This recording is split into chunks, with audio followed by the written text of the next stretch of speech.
ज़मीर साहब हमारे साथ मौजूद हैं, डॉक्टर ज़मीर अहमद साहब। ज़मीर साहब अस्सलाम वालेकुम। सर जी तो आए हम वालेकुम ज़मीर साहब सलाम। से वक्त ज़ाय किए बगैर गुफ्तगू करते हैं। ज़मीर साहब, आपके साथ काफ़ी अरसे से हम राब्ते में हैं और दोस्तों की रहनुमाई के लिए आपके कॉन्टैक्ट डिटेल्स उनको हम देते रहे।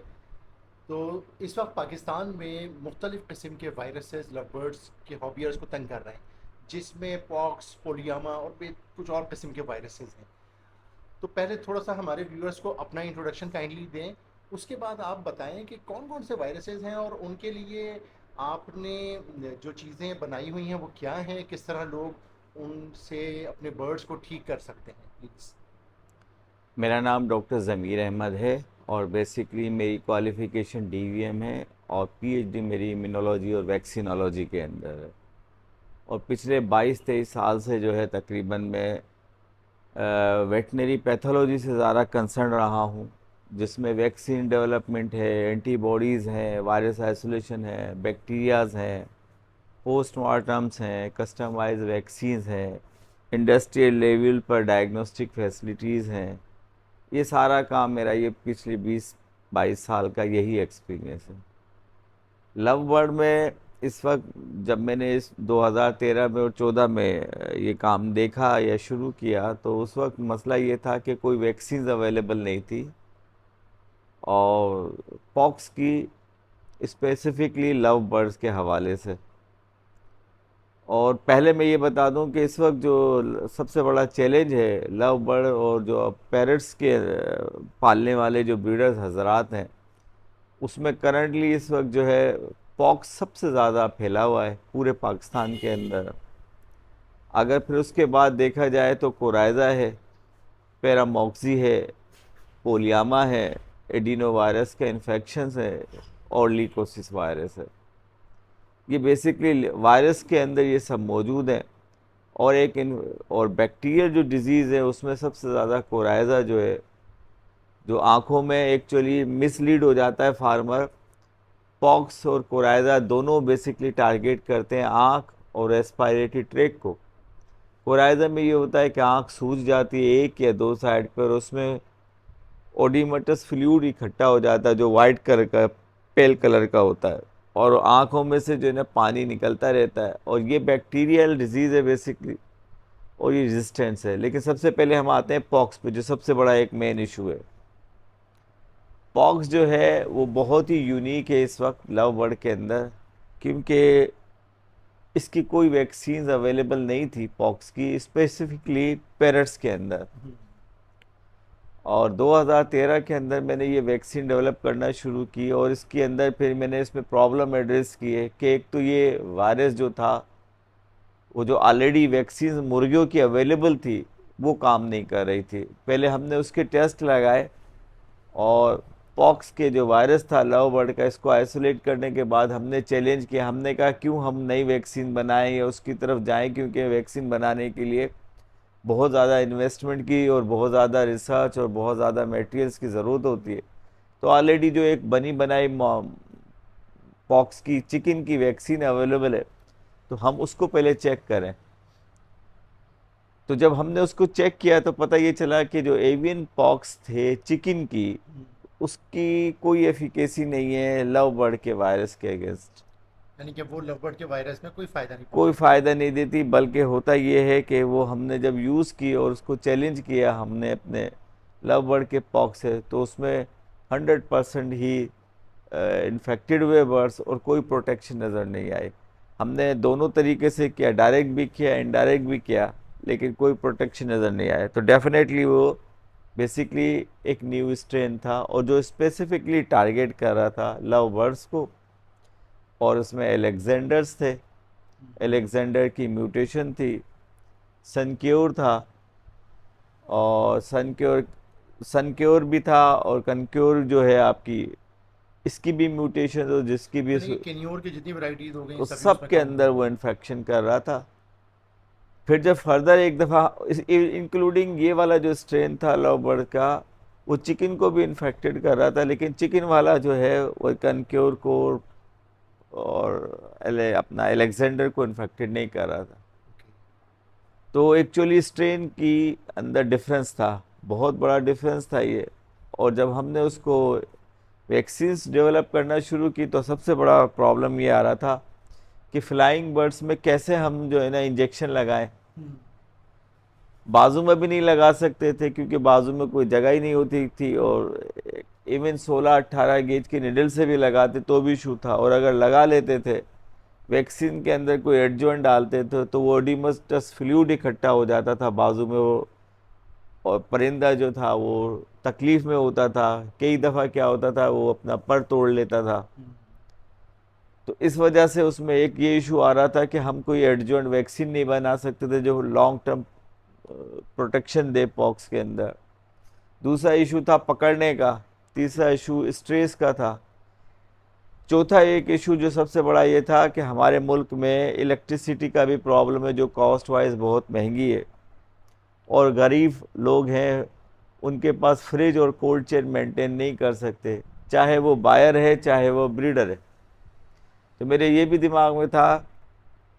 और इवन बाहर से अगर इंपोर्ट करते हैं वैक्सीन तो हमारे यहाँ एयरपोर्ट्स पे और जो मुख्तलिफ जगह पे वहाँ पर भी ये वैक्सीन जो थी वो 2-2, 4-4, 5-5, 8-8 घंटे जो है वो धूप में पड़ी होती थी। वहाँ कोल्ड चेन मेंटेन ही नहीं होता। तो ये सारे प्रॉब्लम फेस सोचने के बाद प्लान ये किया था कि इसको इस तरह से डेवलप किया जाए कि मास वैक्सीनेशन हो जाए, कॉस्ट इफ़ेक्टिव हो जाए, इजीली अप्रोचेबल हो, फ्रिज की ज़रूरत ना हो, और इसको थर्मल शॉक से भी प्रिवेंटेड हो। तो आपने फिर अपनी एक वैक्सीन लवबर्ड्स वालों के लिए और अलेक्जेंडर्स वालों के लिए डेवलप ये डेवलप किए। और इस इसके वैक्सीन का भी थोड़ा सा बताइए। इस वैक्सीन को फिर हमने मुख्तलिफ ट्रायल्स लगाए इसकी एफिकेसी को चेक करने के लिए कि ये क्या सबके अंदर इक्वली डोज इफ़ेक्टिव है या डोज में कोई आगे पीछे करनी है, और क्या डोज बॉडी वेट वाइज रखा जाए या वॉल्यूम बेसिस पे रखा जाए, और ये कितने लिम्फेटिक ग्लैंड्स के टिश्यूज़ को टारगेट करती है, और इसका क्या शेड्यूल होना चाहिए, कितना ड्यूरेशन तक ये काम करती है।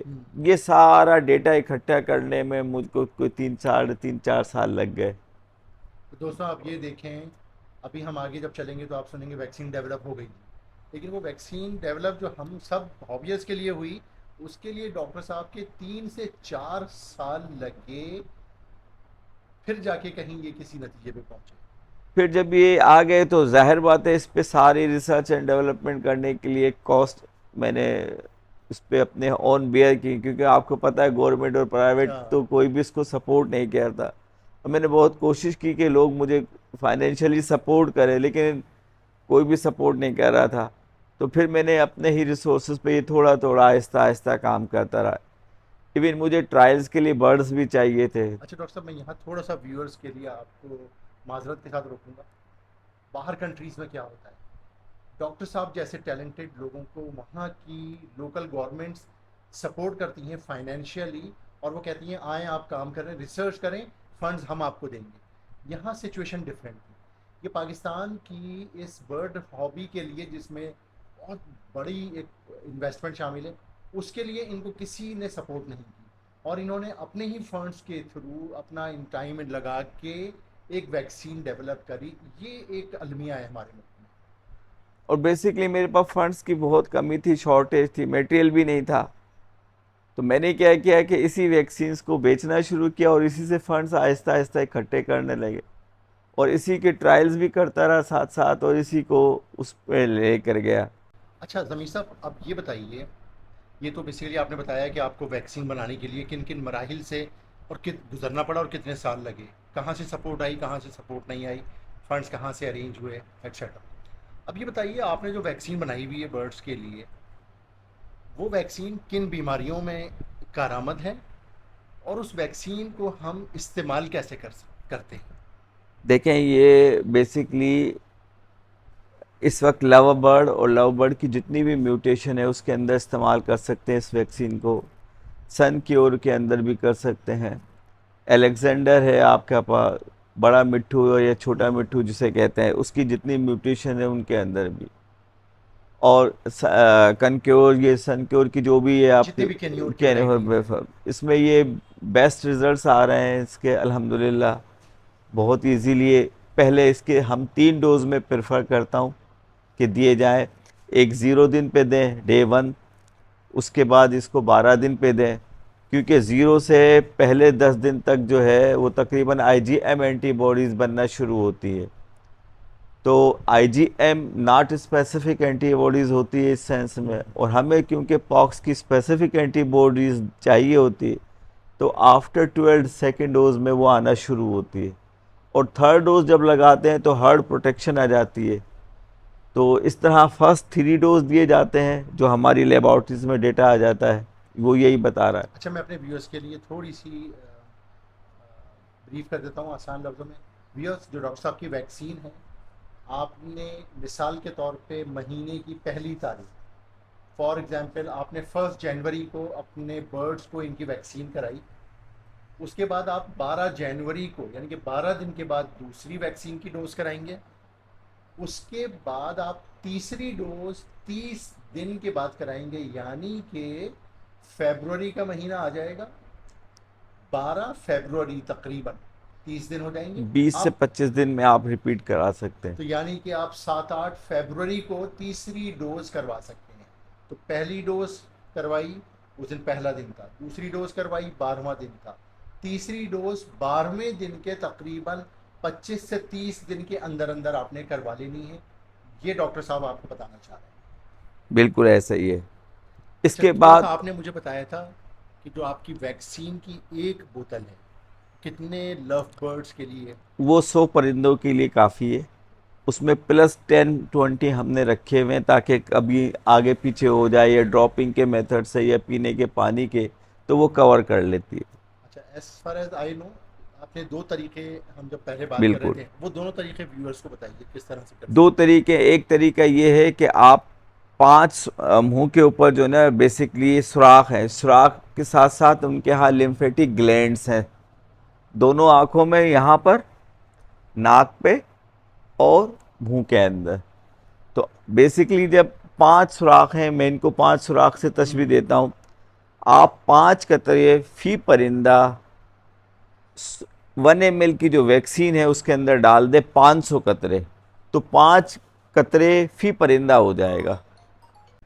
आप बे बता रहे थे इसको पांच हाँ, दो तरीकों से दे दो सकते हैं। तरीके। एक तरीका ये है कि आप इसकी ड्रॉपिंग्स करें, यानी 5 आपके पास सेक्स हैं, यानी दो आंखें, दो नाक और एक मुंह, इसमें एक एक कतरा जो है वो यूज़ करें। अच्छा, वैक्सीन के अंदर आप पहले एक सिंपल सा, सबसे एक सिंपल सा एक पानी लेंगे, डिस्टिल वाटर मिल जाए वेल एंड गुड, अदरवाइज गर्म किया हुआ ठंडा पानी मिलेगा, लेकिन ब्लीच का पानी नहीं होना चाहिए। ठीक है, सिंपल डिस्टिल वाटर ले लें, और उस डिस्टिल वाटर से आप ये करें कि उस एक जो आपका ड्रॉपर है उसमें भर लें, और आप 500 कतरे 1 ml वैक्सीन में ऐड कर दें। फिर उसी ड्रॉपर के अंदर आप कन्वर्ट करें उस सारी वैक्सीन को, हल्का सा शेक करें, तो ये इस तरह से होगा जैसे है ना साबुन की तरह से ये वैक्सीन मिल जाएगी। और फिर 5 सुराख हैं परिंदे के, 2 आँख, 2 नाक और 1 मुंह, इसमें आप एक एक कतरा डाल दें। ठीक हो ये गया। मेथड, इसे ड्रॉपिंग मेथड कहते हैं। ठीक है, ओरोनेजल भी मेथड कहते हैं। दूसरा मेथड है आप ड्रिंकिंग वाटर में दे दें। उसका तरीका ये है कि 1 ml वैक्सीन के अंदर आप सिंपली 100 सीसी पानी डाल दें, और 100 सीसी पानी डाल के उसमें से 1 सीसी जब आप वैक्सीन का पानी जो मिला हुआ है वो लेंगे, तो वो 1 सीसी एक परिंदे की वैक्सीन है। अब आप ये कीजिएगा कि उस 1 ml वैक्सीन को सिरिंज में भरें, और जो पानी की कटोरी है उसको आधा कर लीजिएगा, ताकि वो 24 घंटे में वो पानी वो बर्ड्स पी ले। अगर 2 परिंदे हैं तो 2 सीसी ले लें, 3 परिंदे हैं तो 3 सीसी ले लें। अगर आपका कम्युनिटी के अंदर है, केज के अंदर है, मास्टर केज में आपने खुले छोड़े हुए 20 हैं, 25-30 हैं, तो आप उस वैक्सीन में से 25 सीसी पानी ले लें, और जो उनका कटोरा है उसको आधा भरें, इतना भरें कि जो 24 घंटे में वो पानी पी जाए, और उसमें 24 सीसी डाल दें। सही। तो दोनों तरीके बहुत आसान है।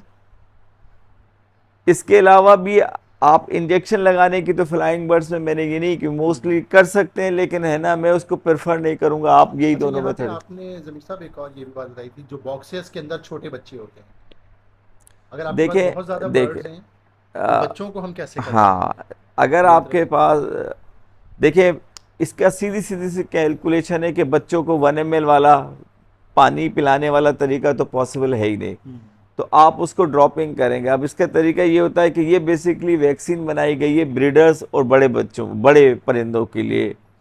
अब आपने उनको 5 कतरे देने, ब्रीडर को या बड़ा आपको, तो बच्चों को आप 1 कतरा दें 10 दिन तक के बच्चों को। सही। अगर 20 दिन का हो गया है, 20 से 30 दिन का हो गया है, तो 2 कतरे दे दे। और अगर वो उससे भी बड़ा हो गया है, यानी 2 महीने, 2.5 महीने, 3 महीने तक का हो गया है, तो उसको हाफ डोज दे दे। जो ब्रीडर का डोज है उससे हाफ दे दे।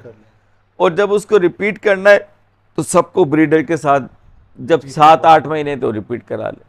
अच्छा, ज़मीर साहब के कहने का मकसद ये है, रिपीट की जो बात हो रही है, कि एक मरतबा आपने 3 डोजेस करवा दी तो ये आपका वैक्सीन कंप्लीट हो गई। तो वैक्सीन फर्स्ट टाइम कंप्लीट करने के लिए आपने फर्स्ट डोज, सेकंड डोज और थर्ड डोज करानी है, जिस तरह हमने पीछे टाइमिंग्स उसके डिस्कस करी। अब उसके बाद हर 6 महीने के बाद आपने वैक्सीन रिपीट करवानी है।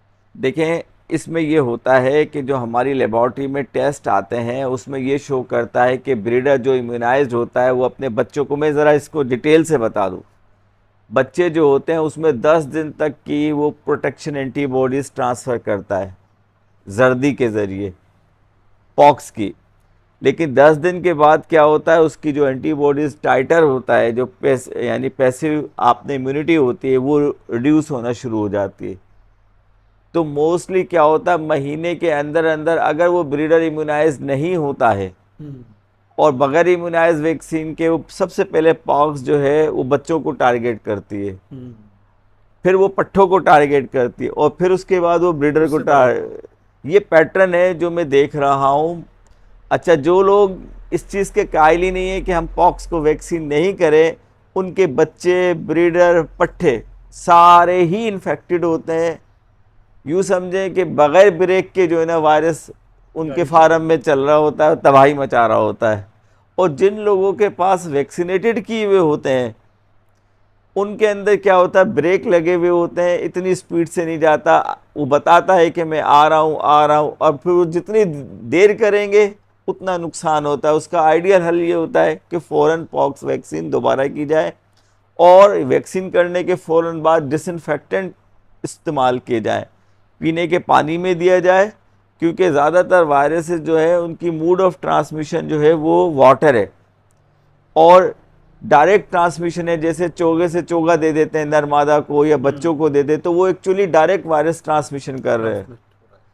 एक इनडायरेक्ट वे है कि आपका वेक्टर आ गया, जैसे सपोज मच्छर आ गया या आपने निडल पिक कर दी, तो वो इनडायरेक्ट वेक्टर है, उससे भी ट्रांसफ़र हो रहा है। तीसरा क्या कर रहे हैं, आपके पानी के जो बर्तन है, वो एक मजदूर ने क्या किया कि सारे पानी के बर्तन एक ही बाल्टी में डाल दिए, तो जो वो वायरस था एक पिंजरे का था, वो उसने पूरे पिंजरों में ट्रांसफ़र कर दिया। तो बेसिकली वायरस की जो ट्रांसमिशन है वो आपको रोकनी है। अगर आप वो नहीं रोकते हैं तो उस वायरस की स्पीड जो है वो उतनी ही स्पीड से फास्ट से मूव करेगा वो। तो व्यूअर्स, हम जो अक्सर फैंसियर्स एक दूसरे को एडवाइस करते हैं कि जो बर्ड आपका पॉक्स में आ गया है या किसी और वायरस में आ गया है, उसको फ़ौरन अपने बर्ड रूम से सेपरेट कर दें। ये सेपरेट करने वाली बात है ना, मैं डॉक्टर साहब की बात से ये समझाऊं, if I am wrong so please correct मी, कि हम अपने बर्ड को सेपरेट कर दें ताकि उसका दाना, पानी, हर चीज़ मिक्स ना हो हमारे दूसरे बर्ड्स के साथ, उसकी मैनेजमेंट ही अलग हो रही हो, उसके बर्तन अलग वॉश हो रहे हों और हमारे बर्ड रूम की चीज़ें अलग मैनेज हो रही हों, तो ये दोनों आपस में मिक्स हो गई तो वो वायरस हमारे दूसरे बर्ड्स में भी आ जाएगा। इसलिए हम कहते हैं इन्फेक्टेड बर्ड्स को सेपरेट करते हैं। एम आई राइट डॉक्टर? बिल्कुल सही है। देखें, आइसोलेशन का मतलब यही है कि बीमार बर्ड्स को अलहदा करें, उसके बर्तनों को अलहदा करें, उसके केज को अलहदा करें। और क्योंकि परिंदे के अंदर वायरस का एक ख़ास इंक्यूबेशन पीरियड है, इट मे बी, अब वो इंक्यूबेशन पीरियड में बहुत सारे परिंदे इन्फेक्टेड होते हैं, जो सारे के सारे आपको 100% पॉक्स में नहीं बताते कि हम सब इन्फेक्टेड हो गए। अब ये पॉक्स का वायरस मैंने बहुत सारे फार्मों पे देखा है, 2.5-3 महीने तक भी चलता है। और उसकी चलता क्यों है कि वो एक जगह से शुरू हुआ, कहीं 2 हुए, क्योंकि बर्ड्स आपके नॉन इम्यूनाइज्ड होते हैं। प्रोटेक्शन होती नहीं। वायरस आपने बिल्कुल कंप्लीटली फार्म से ख़त्म नहीं किया होता, आप डिसइंफेक्टेंट कर नहीं रहे होते, तो उसको और मौका मिल जाता है। और हम जिस बर्ड में देख रहे होते हैं इन्फेक्टेड हो गए, हम कहते हैं यार ये मेरे इस बर्ड ये को इस पॉक्स आ गई। लेकिन एक्चुअली वो और में बहुत सारों में वो सब फैला में फैल चुकी होती वो है, फैल चुकी लेकिन अभी वो हिडन होती है। हिडन होती है।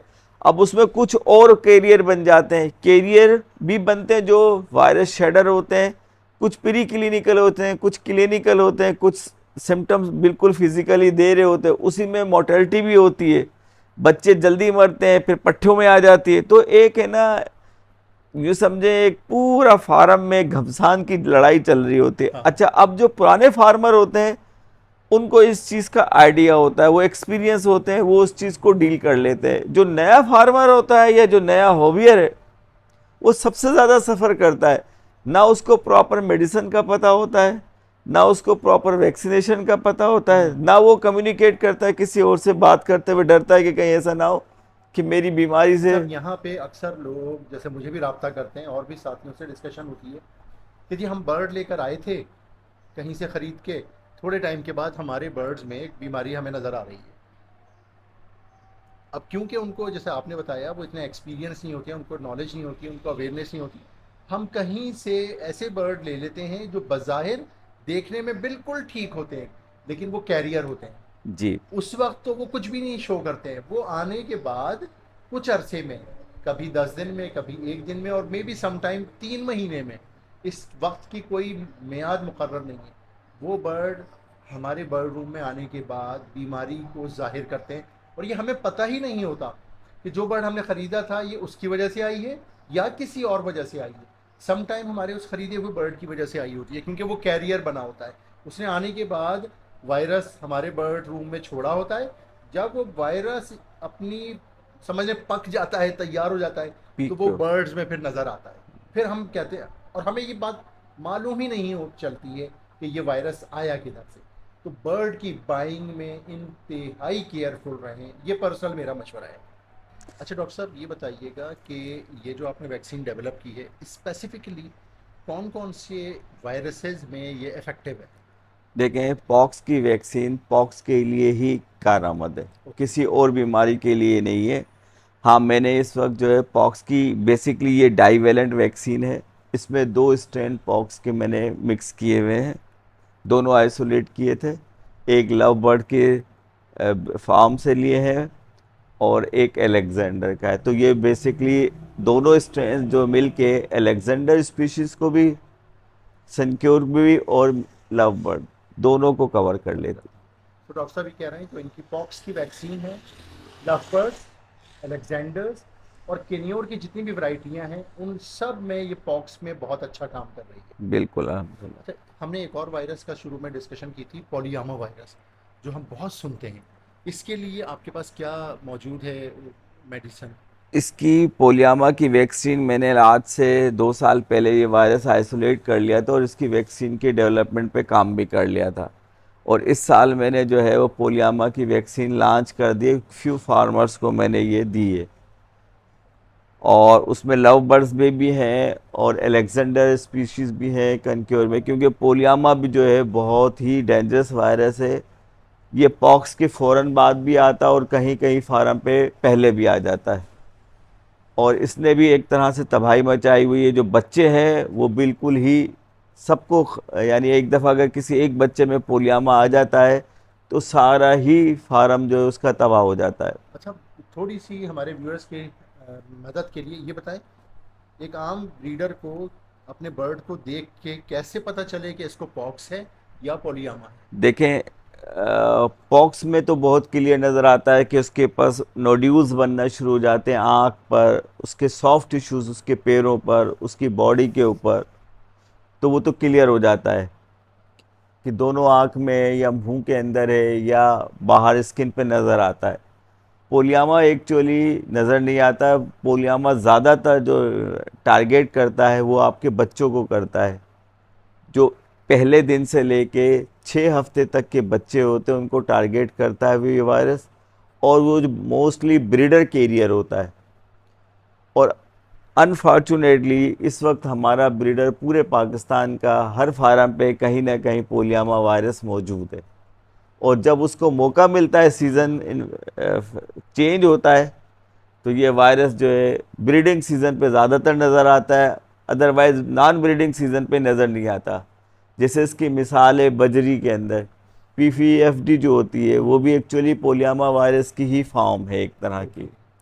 तो वो आपने देखा होगा बजरी में बेतहाशा मौजूद है। हाँ लव बर्ड में भी नज़र आते हैं, इवन एलेक्जेंडर और उन चीज़ में भी वो गंजे हो नजर आते जाते हैं। हैं, सारे पर उड़े हुए हाँ होते हैं, उनका इम्यून सिस्टम काम नहीं कर रहा होता, अक्सर करके प्रॉब्लमेटिक होते हैं। तो पोलियामा से हमारे ज़्यादातर जो शहर इन्फेक्टेड हैं वो कराची है, लाहौर है, अच्छा डॉक्टर साहब पंजाब के दोबारा बताएं, पॉली बच्चे को देख के हमें कैसे पता चले कि हमारे बर्ड्स में पोलियामा है? बच्चे अगर आपने देखेंगे अचानक 24 से 48 घंटे में मरना शुरू होता है और उनके जिस्म के ऊपर खून के धब्बे की तरह से निशान शुरू हो जाते हैं। यानी ये बच्चे की स्किन हमें स्किन के इंतहाई रेड लगेगी? ऊपर जगह जगह जैसे खून के धब्बे होते हैं, पेचिस नज़र आते हैं ओके। मुंह के ऊपर।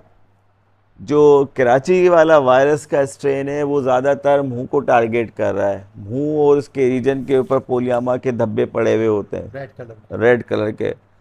और बच्चा जो है 24 से 48 घंटे, मैक्सिमम 72 घंटे में मर क्योंकि ये जाता अक्सर लोग कंप्लेन करते हैं कि जी हमारे पास बच्चे निकल रहे हैं और वो मर रहे हैं, है। हाँ, तो वो पोलियामा है। पोलियामा है। दूसरा क्या होता है, जो मैं इसमें पोलियामा का डिफरेंस वाइज भी बता दूं, कि जो पंजाब से आ रहे हैं वो मोस्टली एब्डोमिनस और मुख्तलिफ रीजन पे नज़र आते हैं। ओके। लेकिन जो पोलियामा कराची का साइड पे है वो मोस्टली मुंह को टारगेट करता है, मुंह स्वेलिंग हो जाता है, बड़ा हो जाता है, रेड हो जाता है, और उसमें अंदर की साइड पे पूरी बॉडी के अंदर चेपीज हो जाती हैं।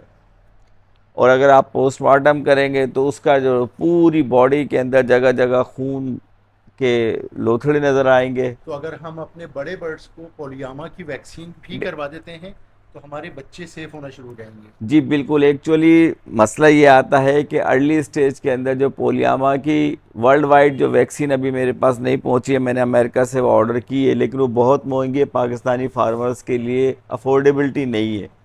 वो किल्ड इनएक्टिवेटेड वैक्सीन है और वो तकरीबन 12,000 का एक डोज पड़ता है, यानी 20 से $40 फी पर्स जो है वो तो जो। अभी आपके पास पोलियामा की वैक्सीन है? मेरे पास पोलियामा की वैक्सीन है और मैंने वो लॉन्च करना शुरू कर दिया, अल्हम्दुलिल्लाह रिजल्ट्स दे रही है। ओके।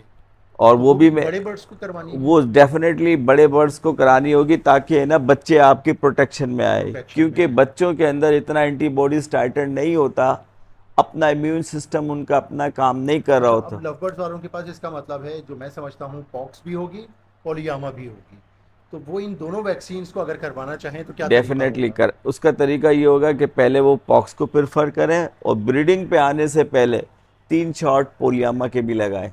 ओके।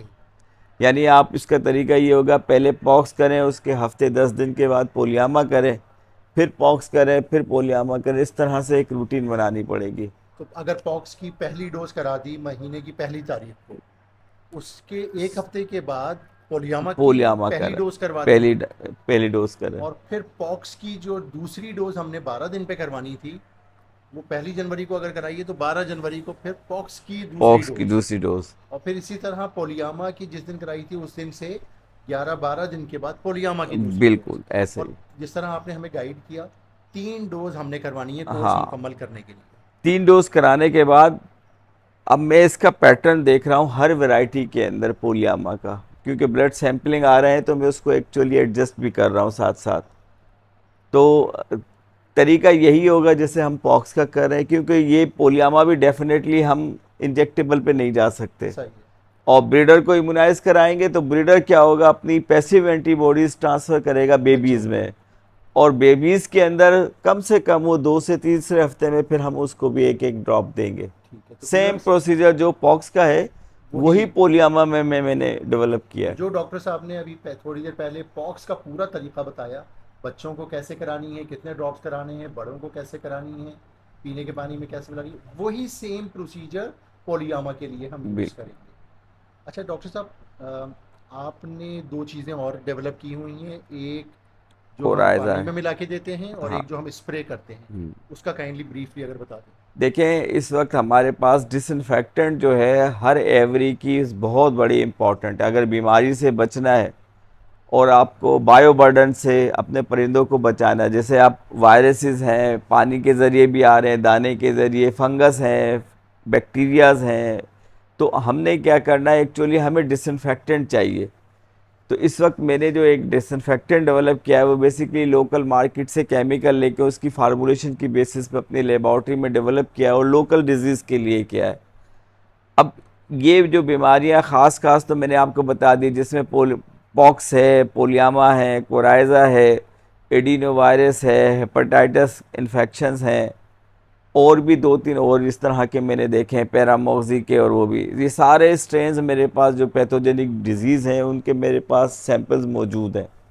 और उन्हीं के अगेंस्ट मैंने ये दो डिसइंफेक्टेंट डेवलप की हैं। एक डिसइंफेक्टेंट बेसिकली क्लोरीन बेस है, हाइपर कंसनट्रेटेड क्लोरीन है, उसमें मुख्तलिफ़ किस्म की फार्मूलेशन डाली है ताकि जो लोकल में हमारा जरासीम है उनको ये इनएक्टिवेटेड ठीक है, करे। तो क्लोरीन हमने पानी में किस तरह मिला के बर्ड्स को पिलाना है? अच्छा, ये जो है बेसिकली 3 सीसी इसका मैंने डोज रखा हुआ है, 3 सीसी पर ml पर लीटर के हिसाब से। 1 लीटर में 3 तीन, सीसी क्लोरीन? हाँ, 3 ml ले लें या 3 सीसी ले लें, बात एक ही एक है। ही है। 1 लीटर पानी में मिलाएं और उसको आप पानी में देते रहें। अगर ये क्या करेगा, आपके मेजॉरिटी ऑफ जी वायरसेस और बैक्टीरिया है उनको इनएक्टिवेटेड कर देगा, उनको किल्ड करेगा। अगर क्वांटिटी बहुत ज़्यादा है तो डेफिनेटली जितना आपने केमिकल डाला है उसी हिसाब उस से हिसाब से। वो वायरस अच्छा की डॉक्टर साहब, हमने वैक्सीन की बात की, पोलियामा और पॉक्स की वैक्सीन आपके पास अवेलेबल है।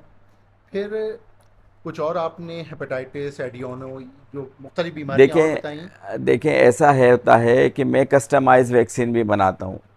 बाज़ दफ़ा ऐसा होता है कि वायरस में म्यूटेशन आ जाती है, क्योंकि मुझे अभी रिसेंटली 2 फार्म ऐसे मिले जिसमें पॉक्स के अंदर म्यूटेशन आई हुई थी वायरस के अंदर, और वो उनकी अपनी नालायकियाँ थी। मैं आपको बात बताऊँ, वो फिर किसी दिन म्यूटेशन के ऊपर तस्करा करेंगे कि वो क्या किया उन्होंने, क्यों ये म्यूटेशन हुई वायरस के अंदर। वो एक बहुत बड़ा एक अनदर चैप्टर है, उसमें मैं बताऊंगा फार्मर किस तरीके से, जो नया फार्मर है वो म्यूटेशन कैसे प्रोड्यूस कर रहा है वायरस के अंदर। फ़िलहाल हम इसको इधर ही फोकस करते हैं।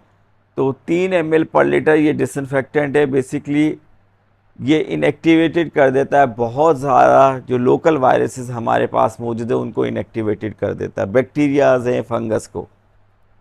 बाज़ दफ़ा ऐसा होता है, जैसे मैंने आपको बताया कि फार्मर पे म्यूटेशन आ गए और वो उसी का प्रॉब्लम होता है, उसी के फार्म में रहता है, और जो रूटीन की वैक्सीन है वो फेल हो जाती हैं। हम्म। तो उसके लिए फिर ये होता है कि मैं उस फार्मर से मरे हुए परिंदे मंगवाता हूँ या नियर टू डेथ, और उसमें से उस वायरस के या बैक्टीरिया जो भी बीमारी होती है उसको निकालता हूँ, उसके वायरस के पार्टिकल्स को निकालता हूँ, इनएक्टिवेटेड करता हूँ, और उसमें डिफरेंट एडजुवेंट जो मेरा एक एक्सपीरियंस रहा है ये वैक्सीन डेवलपमेंट में का, वो मिला के दे देता हूँ, और बहुत ही अच्छा रिज़ल्ट आ जाता है, क्योंकि वो उसी की फार्म की बीमारी होती अच्छा, है। मुझे एक साहब मिले, बड़े अच्छे हमारे दोस्त हैं और बहुत पुराने ब्रीडर हैं।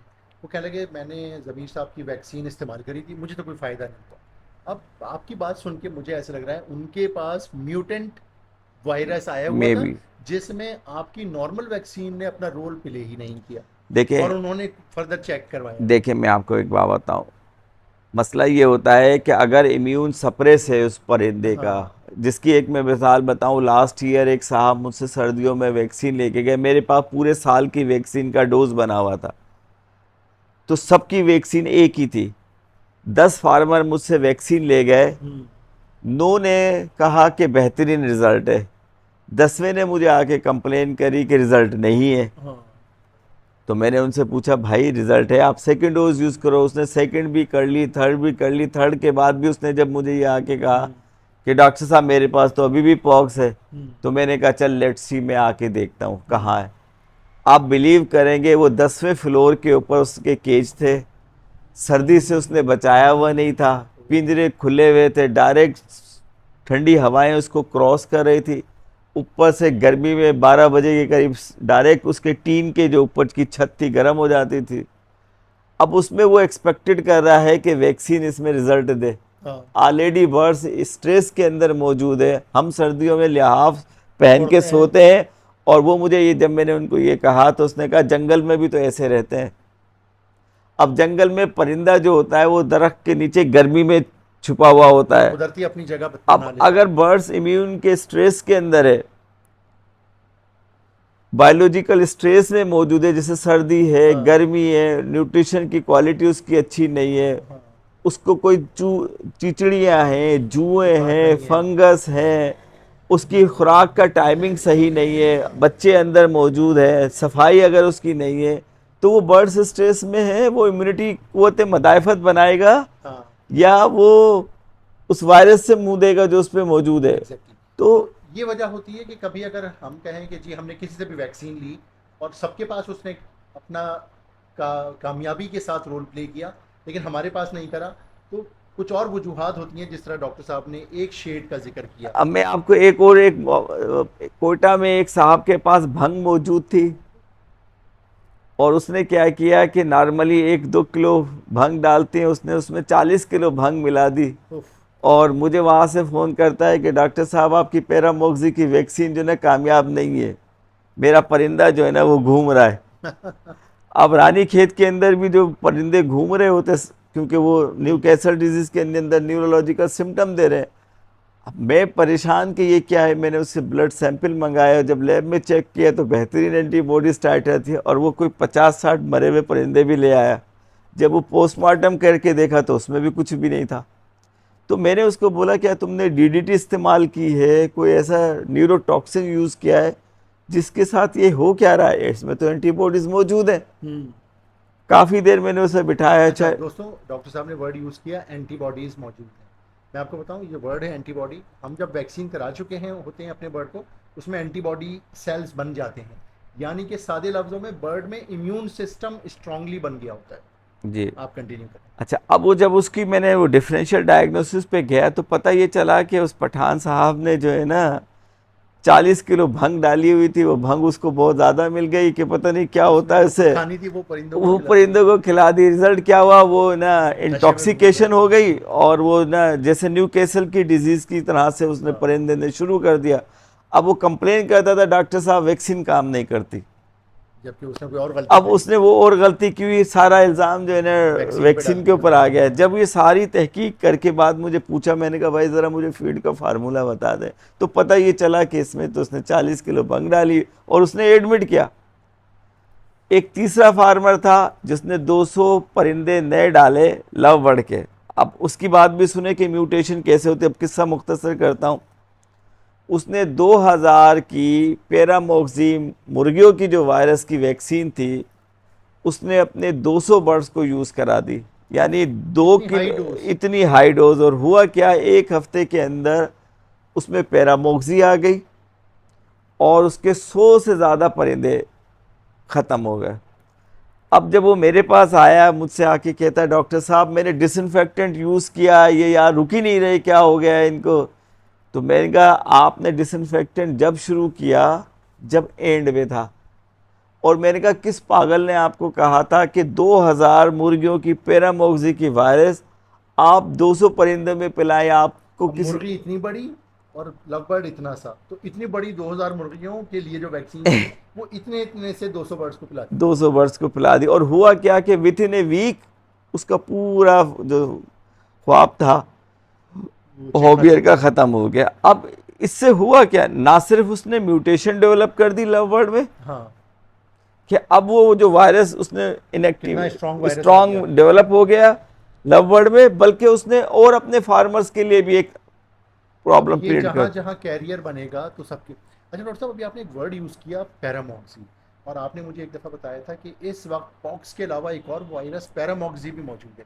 इसके बारे में ब्रीफली प्लीज़। देखिए पैरामोक्सी बहुत सारी बर्ड्स की, हमारे लव बर्ड्स के अलावा, लव बर्ड रेजिस्ट करता है पैरामोक्सी उसको इफ़ेक्ट करती है लेकिन रेजिस्ट करता है। मैं आपको बात बताऊं, लेकिन अगर पैरामोक्सी कॉकटेल में आ गया, पैरामोक्सी अगर बजरी में आ गया, पैरामोक्सी अगर होगोरो में आ गया, पैरामोक्सी आपकी डव में आ गया, चाइनीज़ डव में, और जो दूसरी डव है, पैरामोक्सी अगर आपके कबूतरों में आ गया, तो फिर वो मिनिमम 30% और मैक्सिमम जो है ना 70% फ्लॉक को ख़त्म कर देता है। ये लव बर्ड्स में भी आ जाता है? लव बर्ड रेजिस्ट करता है अच्छा, पैरामॉक्सी से, रेजिस्ट करता है। इसमें आता है, लेकिन है ना मैंने ये देखा है कि पैरामॉक्सी के मैंने देखा है, क्योंकि मिक्स फार्मिंग जब भी करते हैं तो ये इशू रहता ही रहता है। कि वो कबूतर और डव का कबूतर वायरस और ये लव में। इसका और वो आपस में शिफ्ट हो, तो हमेशा जो है हर बर्ड्स की फार्मिंग सेपरेट होनी चाहिए, अलहदा होनी चाहिए। सो रिकमेंडेड ये, लेकिन हम लोग क्योंकि एक आप ही शेड मिक्स में सब फार्मिंग पाले करते होते हैं तो हैं। ये प्रॉब्लम साथ रहते हैं। या तो सारी लव बर्ड और लव बर्ड से रिलेटेड म्यूटेशन रखी जाए, उसमें वहाँ डव ना हो, अलेक्जेंडर्स अलहदा हो, मैं आपको बताऊं, क्योंकि हर एक का माइक्रोफ्लोरा, हर एक की बीमारियां डिफरेंट है। डिफरेंट। और जब हम एक साथ मिक्स फार्मिंग करते हैं तो हम म्यूटेशन को बढ़ावा दे रहे होते हैं वायरस की। अच्छा डॉक्टर साहब, कोराइजा का आपने वीडियो के स्टार्ट में बताया था कि जिस तरह से वो आती है उसके आपने सिम्टम्स और सब उसको कैसे हम देखेंगे कि ये कोराइजा है, वो कोराइजा का इलाज क्या है? देखिए, कोराइजा बहुत ही सिंपल एंटीबायोटिक्स, हम जेंटामाइसिन जो अमाइनो ग्लूकोसाइड एंटीबायोटिक्स हम दिया करते थे, उससे ये क्योर हो जाती थी। यानी कि जेंटामाइसिन ट्यूब जेंटा जो है। नहीं, जेंटामाइसिन पाउडर फॉर्म में आती थी, ओके। लिक्विड फॉर्म में भी होती थी, अब इंजेक्टेबल आ रही है आजकल, और लिक्विड और पाउडर फॉर्म में बट नहीं। इंजेक्टेबल जो आ रही है वो हम इंजेक्ट तो नहीं कर नहीं सकते कर बॉडी में? सकते ना, वो हम आई ड्रॉप डाल सकते हैं, या जेंटामाइसिन के साथ और भी इसके साथ बहुत से ग्रुप हैं, जैसे नियोमाइसिन सल्फेट है। आसानी से मेडिकल स्टोर पे कौन सी मेडिसिन इस वक्त अवेलेबल है पाकिस्तान में जो हम लेके अपने बर्ड्स में इस्तेमाल कर देखें, सकते इस वक्त जो है ना कोराइजा की वेटनरी की बहुत सारी आ रही है, जैसे जो अमाइनो ग्लूकोसाइड्स एंटीबायोटिक्स जो भी अवेलेबल है, जिसमें आपका जेंटामाइसिन है, नियोमाइसिन है, टेरामाइसिन है, ये सारे ग्रुप जो जितने भी अमाइनो ग्लूकोसाइड्स ग्रुप में हैं? और आते हैं, इनका इस्तेमाल किस तरह करेंगे बर्ड में? इसमें मोस्टली जो है वो 1 ग्राम हम 1 लीटर पानी में देते हैं ओके। पीने के तो लिए। हम ये बर्ड्स की जहाँ दवाइयाँ मिलती हैं वहाँ से ले वो लें मिल जाएगी आराम और से, पानी में मिला के बर्ड्स पानी को में दें? मिला के दे। लेकिन अब यहाँ पर भी मैं आपको बताऊं कि एक फार्मर था, मैं ये आपको नाम नहीं बता रहा उन फार्मर्स बेहतर है, का, बेहतर है। मैं उनकी ये बता रहा हूँ कि उन साहब ने क्या किया, कोराइजा के लिए 10 एंटीबायोटिक्स मिलाकर पानी में दी। अब शुरू में तो वो कोराइजा कवर हो गया, लेकिन हुआ क्या कि कुछ उसकी कॉलोनीज ऐसी रह गई जो उन्होंने एंटीबायोटिक के अगेंस्ट रेजिस्टेंस डेवलप कर लिया। ओके। और जब रेजिस्टेंस डेवलप कर लिया तो वो 10 एंटीबायोटिक जब चलाने लगा तो उसका रिजल्ट सिफर हो गया, और उसने इतना रेजिस्टेंस डेवलप कर दिया कोराइजा के अंदर कि वो फैलने ही फैलता चला गया। आखिरकार उसने ये कंप्लेन मुझसे डिस्कस की, मैंने कहा भाई अब इसकी कस्टमाइज वैक्सीन बनाएंगे और रिज़ल्ट ले इंशाल्लाह मिल जाएगा, क्योंकि जो कस्टमाइज वैक्सीन होती है एक्चुअली उसी बैक्टीरिया या उसी जरासीम की होती है, नंबर एक। दूसरा क्या होता है कि उसी फार्म से, उसी बर्ड्स में से लिया गया होता है, उसी इन्वायरमेंट में से लिया गया होता है, तो वो बहुत अच्छा अपना उस पर इम्पैक्ट फ़ायदा काम पहुंचाती करती है। तो जब उसने कस्टमाइज बनवाई, वो इशू उनका ख़त्म हो गया। तो बेसिकली अच्छा, दूसरा एक तरीका ये कि आप कोराइजा अगर इन्फेक्शन नज़र आता है तो कल्चर और सेंसिटिविटी टेस्ट कराएं, उसमें जो आइडियल एंटीबायोटिक आपको मिले जिससे वो बैक्टीरिया मर रहा हो वो अच्छा यूज़ डॉक्टर करें। साहब, देखें लोगों के पास थोड़े बर्ड्स होते हैं तो वो नॉर्मली टेस्टिंग की तरफ नहीं जा सकते, बिल्कुल तो फिर उनके लिए ये जो आपने मेडिसिन बताई ये बर्ड्स की दुकानों से खरीद लें बिल्कुल मेडिसिन बिल्कुल और बिल्कुल पानी में इस्तेमाल कर लें। जिनके पास बिल्कुल। देखिए बहुत ज़्यादा बर्ड्स होते हैं वो तो फिर वो, एक लेकिन मेजोरिटी में लोगों के पास 10 पेयर 50 पेयर या 100, हाँ, तो हम तो भी, वहाँ। मैं भी इसी वजह से मैंने वो एंटीबायोटिक बताई जिसका जो है ना कल्चर पैटर्न आ रहा होता है सेंसिटिविटी। अच्छा डॉक्टर साहब, तो आपने माशाल्लाह से हमारे व्यूअर्स को तफसील से मुख्तलिफ बीमारियाँ, उनका इलाज और उनके इलाज के लिए जो वैक्सीन आपके पास अवेलेबल हैं आपने वो भी बताई, जो मेडिसिन मार्केट में अवेलेबल हैं आपने वो भी बताई। एक आखिरी चीज़ आपसे मैं पूछूंगा, एक आई थिंक आपने जिक्र किया था स्प्रे से रिलेटेड कुछ, वो थोड़ा सा बताइए। देखें, दो टाइप के हमें डिसइंफेक्टेंट चाहिए होते हैं। एक पीने के पानी में मैंने आपको तफसील से क्लोरोकिल का अपना बता दिया कि उसमें क्या है और क्यों यूज़ कराते दोस्तों हैं। क्लोरोकिल बहुत अच्छी डॉक्टर साहब के पास अवेलेबल है और मैं भी इस्तेमाल कर रहा हूँ, बहुत फ़ायदेमंद है। और दूसरा मेरे पास एक ग्लूटोकिल के नाम से, बेसिकली उसकी जो फार्मूलेशन है वो अल्डिहाइड बेस है।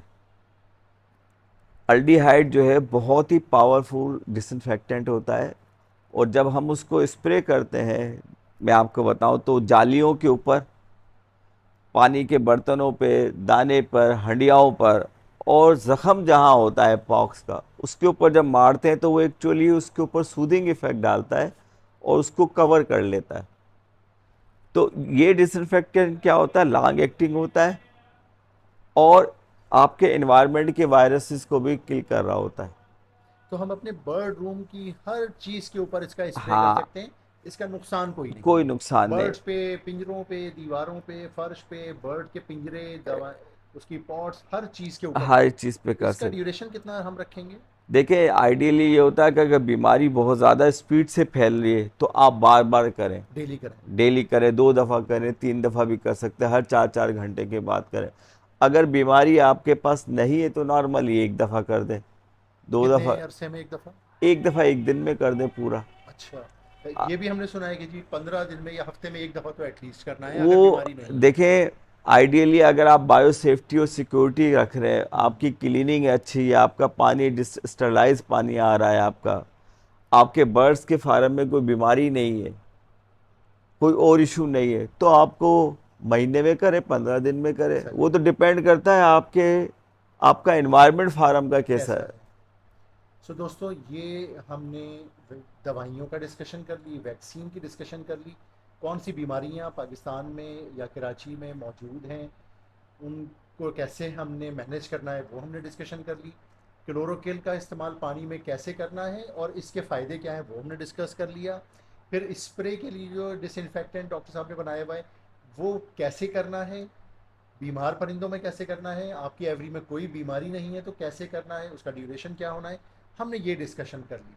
अच्छा दोस्तों, मैं आपको बताऊं, ये हमारी खुशनसीबी है, मैं वाकई में सच्चे दिल से कह रहा हूँ डॉक्टर, ये हमारी खुशनसीबी है कि हमारे दरमियान, ख़ास तौर पे कराचियाइट्स के दरमियान, क्योंकि दूसरे शहरों में जो लोग हैं वो डॉक्टर साहब से पर्सनली इतनी आसानी से नहीं मिल सकते। हम तो इनके पास आ जाते हैं, अपने मसले डिस्कस कर लेते हैं, दोस्तों को भेज दें। ये हमारी खुशनसीबी है कि हमारे दरमियान अल्लाह ताला ने डॉक्टर ज़मीर साहब जैसी शख्सियत रखी हुई है, क्योंकि आपको इंसानों के डॉक्टर्स तो बहुत मिल जाते हैं हर हॉस्पिटल में, बर्ड्स का सही डॉक्टर नहीं मिलता। मैं आपको बताऊं, बर्ड्स की जो ये वेटरनरी की मेडिसिन है ना, यहाँ डिफरेंट डॉक्टर्स बैठे हुए होते हैं, वो आपके ऊपर छुरी ही फेंकते हैं।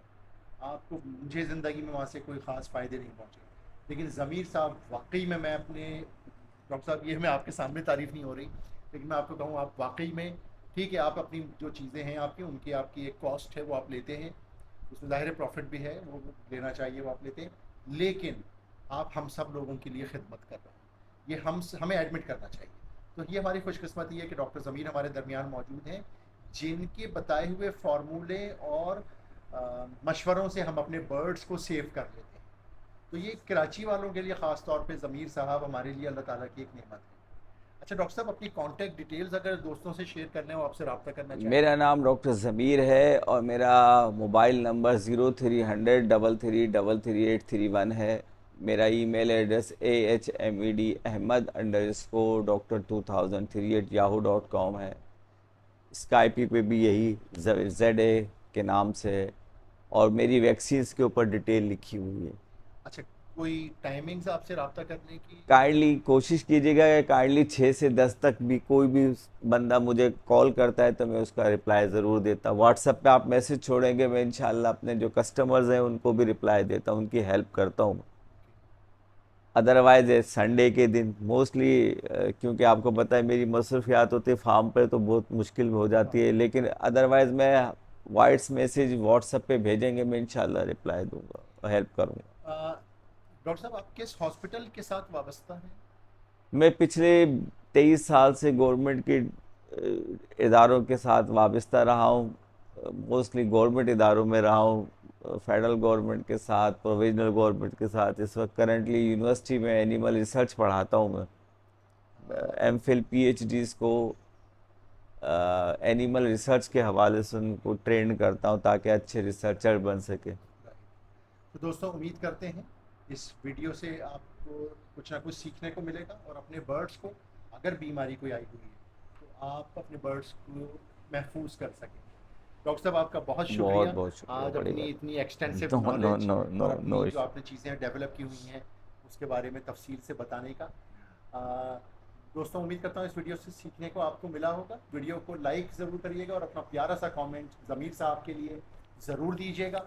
आपके कमेंट डॉक्टर साहब की काविशों के लिए जो हमें अप्रिसिएशन इनको देनी है वो आप अपने कमेंट्स के ज़रिए यहाँ ज़रूर करिएगा। ये मेरी आपसे रिक्वेस्ट है। Thank you very much. खुश रहें। खुदा हाफ़िज़।